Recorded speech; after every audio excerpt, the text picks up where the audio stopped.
When my boss asked me to close the office door, I thought she just wanted privacy for work. But then she looked at me, steady, unblinking, and said, "Now, close the distance too." That was the moment everything between us changed. The office always feels different after hours. When the chatter of phones dies down and the rhythm of keyboards goes quiet, the space takes on a softer, almost secretive atmosphere. The fluorescent lights that usually feel harsh in the daytime now hum above me with a muted glow, softened by the shadows stretching across the corners of the room. Outside the tall glass windows, the city hums faintly, headlights sliding across the darkened street, the occasional sound of a car horn drifting upward. Most nights, I wouldn't be here this late. But tonight, something in me didn't want to leave. Maybe it was responsibility, helping with the pile of reports that had to be done. Or maybe it was the quiet knowledge that I wasn't the only one still working. At her desk, just a few rows away from mine, Elena was still there. My boss. She's in her early 40s, but she doesn't carry herself like someone weighed down by age. Instead, she moves with a kind of composed elegance, as though every gesture is deliberate. Tonight, though, I noticed something different. She leaned over the papers in front of her, her shoulders slightly hunched, strands of dark hair slipping free from the clip that usually kept it neatly in place. There was a heaviness about her posture, like she was carrying more than just numbers and deadlines. I watched the way her hand lingered at her temple as she read, the way she sighed without realizing anyone could hear. It wasn't the sigh of someone frustrated at work. It was deeper, more personal, the sound of someone who rarely lets themselves show fatigue. I kept my eyes on the spreadsheet in front of me, but truthfully, my attention kept drifting. I've always admired her, not just for how she leads the team, but for the quiet confidence she brings into every room. She's the kind of woman people listen to immediately, not because she demands it, but because she doesn't have to. And yet, in moments like this, when the office is stripped of noise and hierarchy, I can see glimpses of something more fragile beneath her armor. It was while I was lost in that thought that her voice cut through the stillness. "Close the office door," she said. Her tone wasn't sharp or commanding like it might have been during the day. It was lower, softer, still precise, but different, personal almost. I rose from my chair, walking across the expanse of carpet that suddenly felt much longer than it usually did. The sound of my footsteps echoed faintly as I reached the door. When it closed behind me with a soft click, the air in the room seemed to change. We were alone now. No phones ringing, no coworkers passing by, no excuses to pretend this was just another late night at work. Just the hum of the lights, the faint murmur of the city outside, and her, sitting there with an unreadable expression as she looked across the room at me. For the first time, it felt like this office wasn't hers or mine. It was ours, and something unspoken lingered in the silence between us.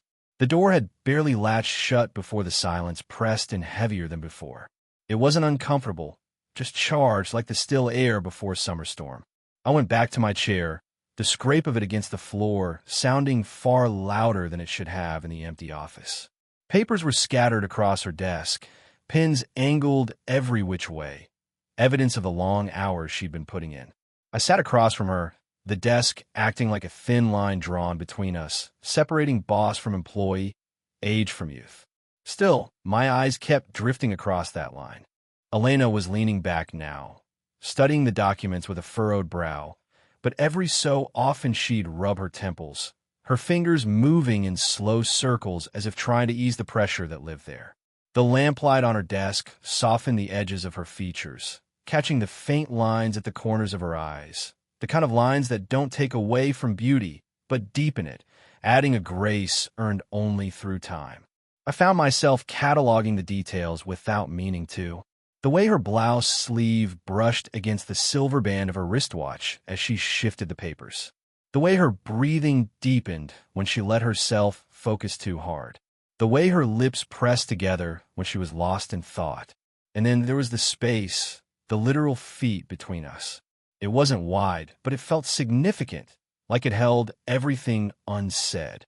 I lowered my eyes to my own stack of papers, willing myself to focus, but every sense I had was tuned to her presence.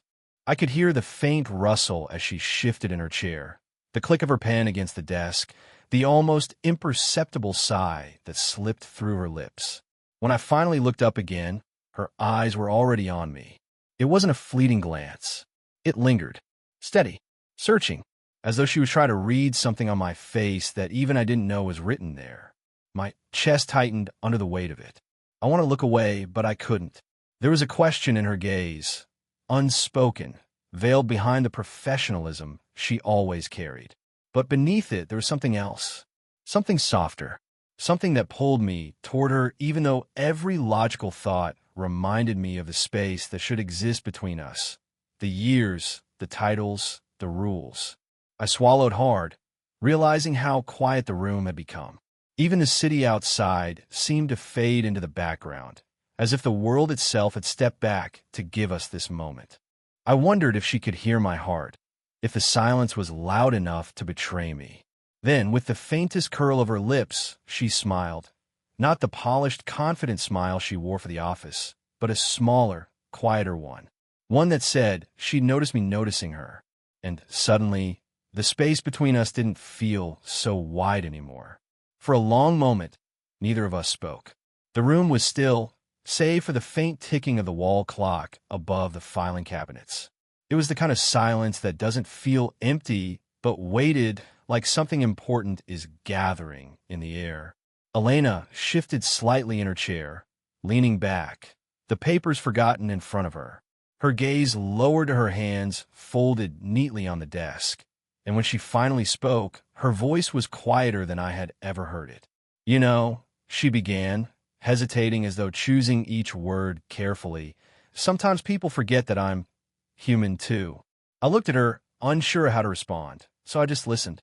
"They see me as capable, strong, the one who fixes problems, sets the deadlines, makes the calls," she continued, her eyes tracing invisible patterns on the surface of the desk. "And I don't mind that, most of the time. I worked hard for that respect." But she paused, exhaling softly, the sound carrying a weight I'd never heard in her before. "What they don't see is the cost of always being the one who holds it together." Her shoulders sank a little, and in that gesture, I saw something she rarely let anyone glimpse: exhaustion. Not the kind that comes from staying late at the office, but the deeper kind, the kind that comes from carrying too much too often without anyone to lean on. I shifted forward in my chair, my elbows resting lightly on my knees. My voice felt rough in my throat, but I forced myself to speak gently. "You don't have to carry all of it alone." Her eyes lifted at that, meeting mine, and for the briefest second there was a flicker, surprise, maybe even relief. Then she gave a faint smile, not the polished kind she usually wore, but something smaller, almost fragile. "You notice things," she said quietly. "Most people don't." That sentence landed heavier than I expected. I felt the heat rise to my chest, not from embarrassment, but from something warmer, deeper. To be seen by her, even in such a small way, felt like more than I deserved. I wanted to say more, to tell her that I noticed everything. The way she carried herself even when she was tired, the strength it took to walk into rooms full of men who underestimated her, the grace she held onto when others would have snapped. But all I managed was a simple, "I just pay attention." Her eyes softened at that, and the silence that followed wasn't heavy this time.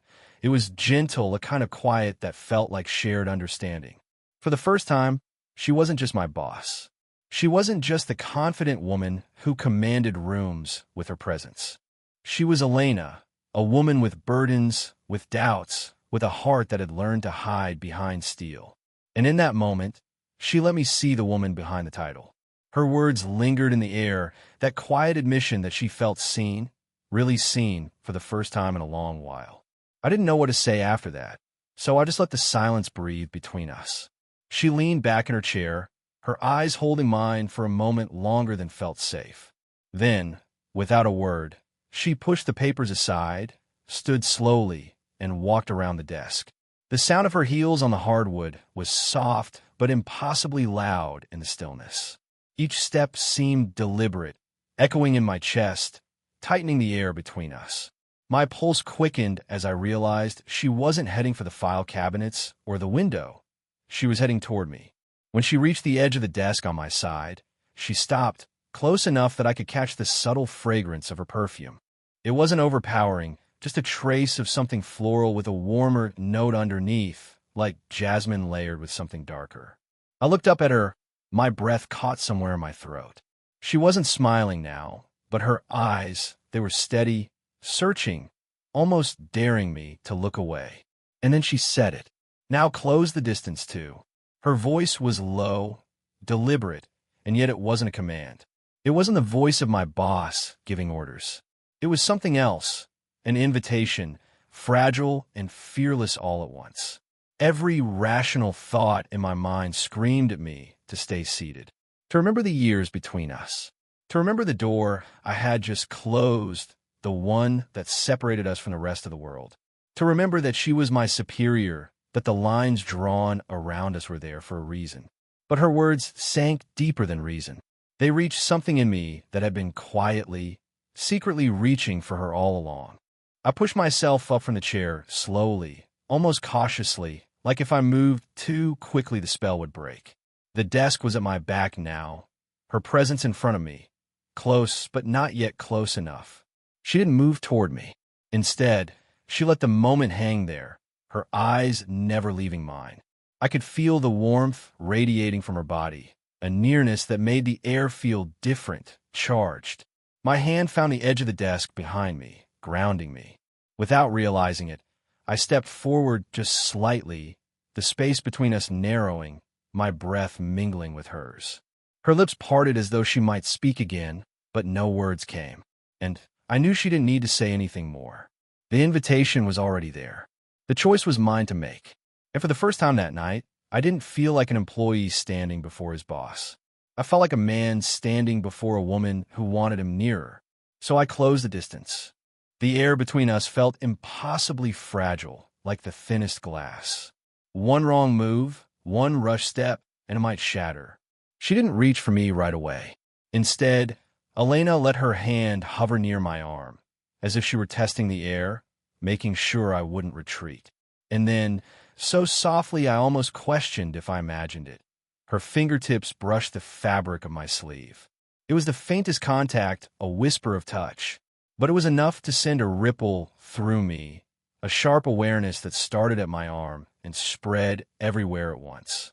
Her hand lingered there for a second longer, her eyes flicking up to meet mine, searching my face for hesitation. She looked calm on the surface, but I caught the smallest shift in her breathing, the kind that betrays nerves. For all her confidence, this wasn't easy for her either.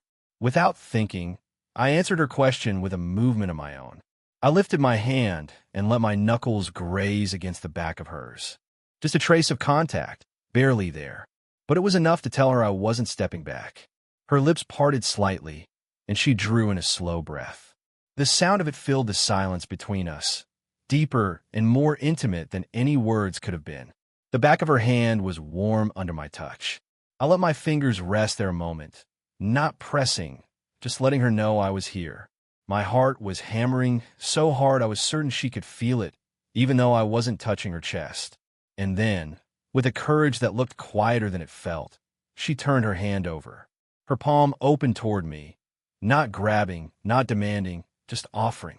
I let my fingers slide gently against hers, my hand finding hers in the most unassuming way.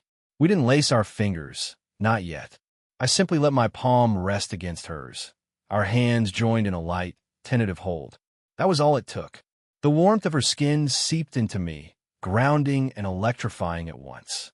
My throat tightened with the weight of the moment, the knowledge that this wasn't just touch, it was trust. A boundary crossed, yes, but crossed carefully, deliberately together. Her eyes lifted again, and I could see it there, the vulnerability she tried so hard to keep hidden during the day. The mask of the boss, the woman who had to be untouchable, had slipped, and what remained was Elena, standing inches from me, her hand in mine, her breath brushing faintly against my cheek. We didn't move further. We didn't have to. The contact itself was enough to send the room spinning into silence, to blur the office walls into irrelevance. In that moment, our hands said everything, that she had let me in and that I wasn't going anywhere. We stood there, our hands resting lightly together, and for a moment the world seemed to narrow to that single point of contact.